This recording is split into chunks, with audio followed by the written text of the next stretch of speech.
Hey, what's good with you guys? Thank you for tuning in to another episode of Burn the Books. It's the Birdman here, along with that lucky cat Tuck Tuck, here to give you a couple of opinions and picks for you guys. We went 2-2 yesterday. I have to start off with that. We picked an over and an under. We hit both of those. We picked two sides. We lost both of those. I'll let y'all figure out which ones they were. So we have a couple more games for y'all today.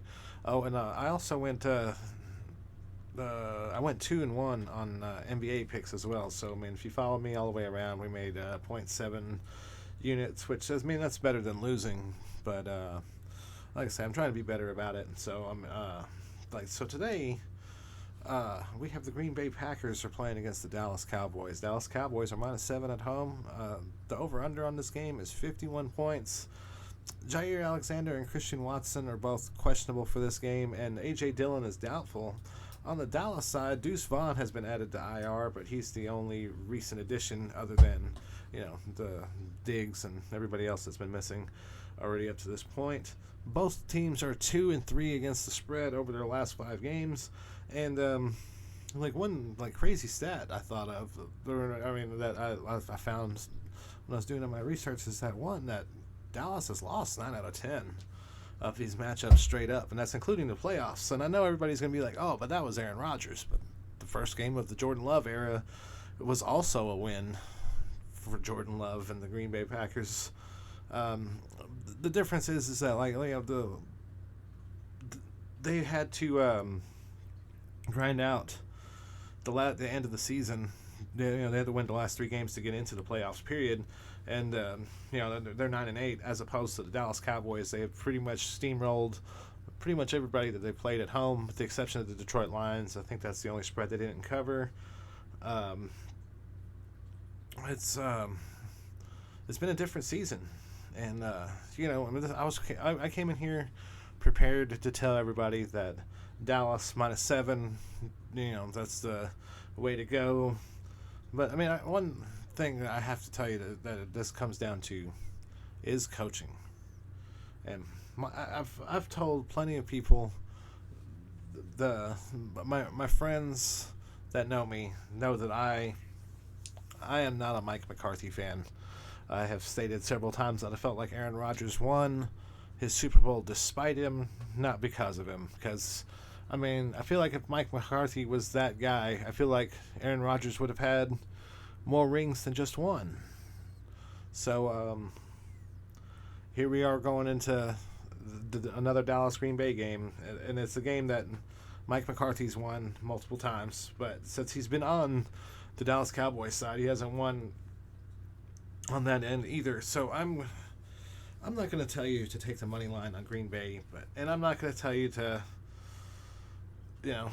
take the -7 on Dallas, but I just have to let y'all think about what y'all are getting into. I mean, there is I feel like there is historical precedent, and sometimes I do feel like sometimes it starts weighing down on you. You start feeling it on your shoulders.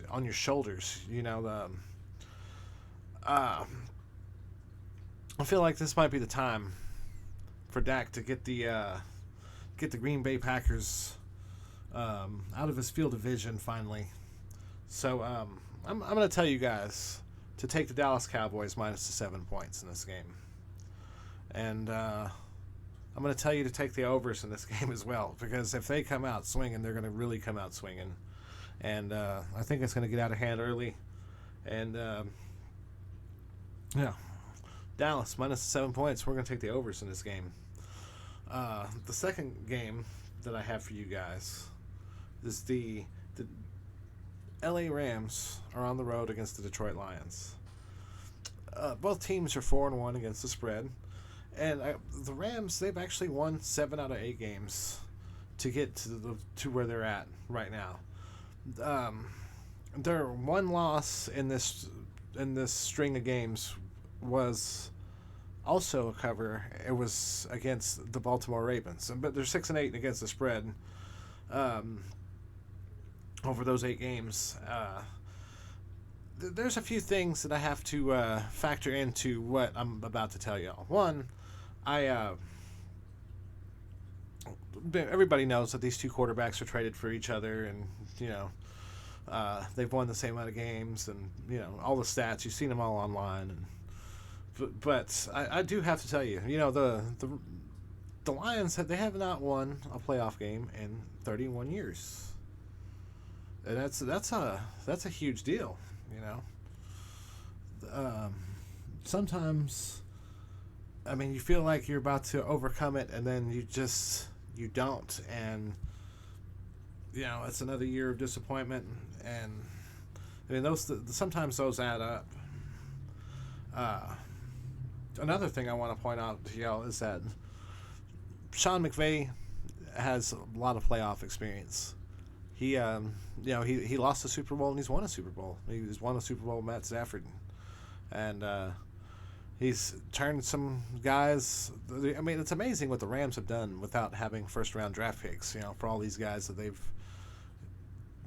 traded for and whatnot to, I guess, burn as much coal as they can to win a championship while the window's open, and they got there. You know, but everybody's like, oh, you know, it's going to be mediocrity from here on out, and they've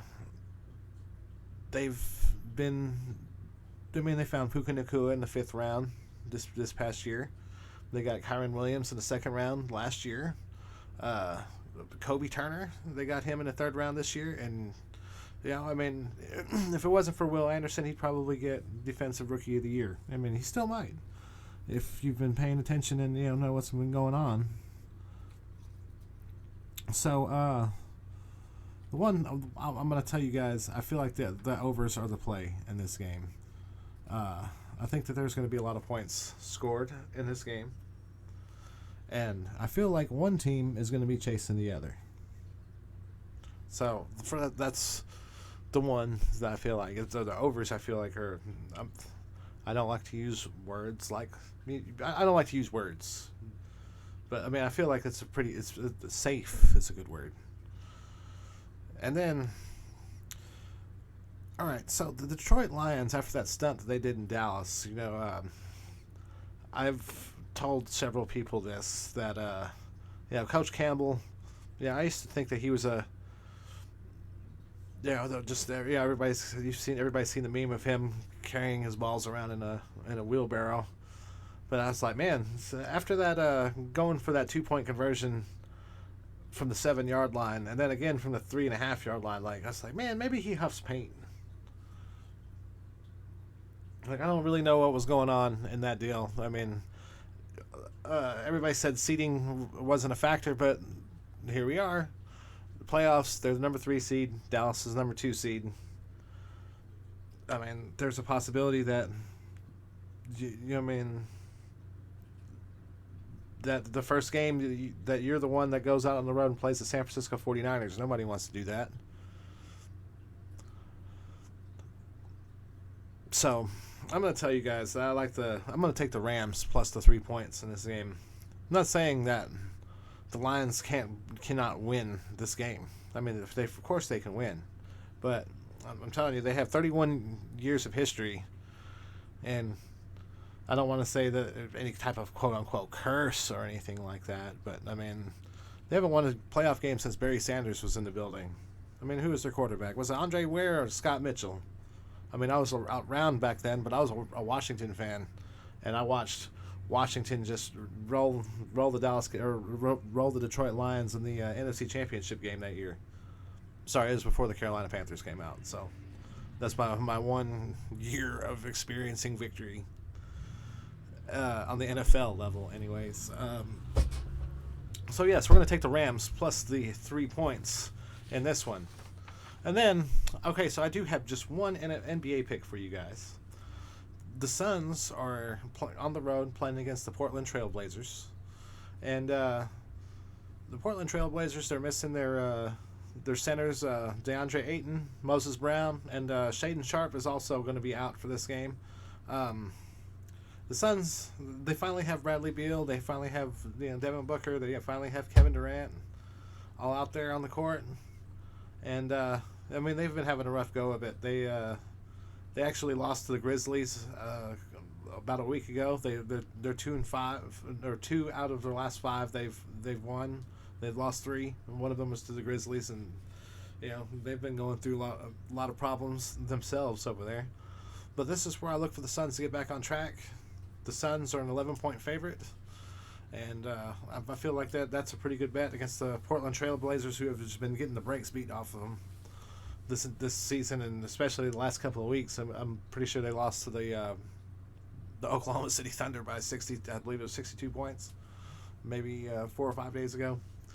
Anyways, thank you guys for tuning in. It's the NFL playoffs, and I've been having a lot of fun. It's a new year. New year, I would say new cat, but this is just the first time that Tucker's been on the camera, that he's just been chilling next to me. So thank you guys for tuning in, and we'll see you guys next time around.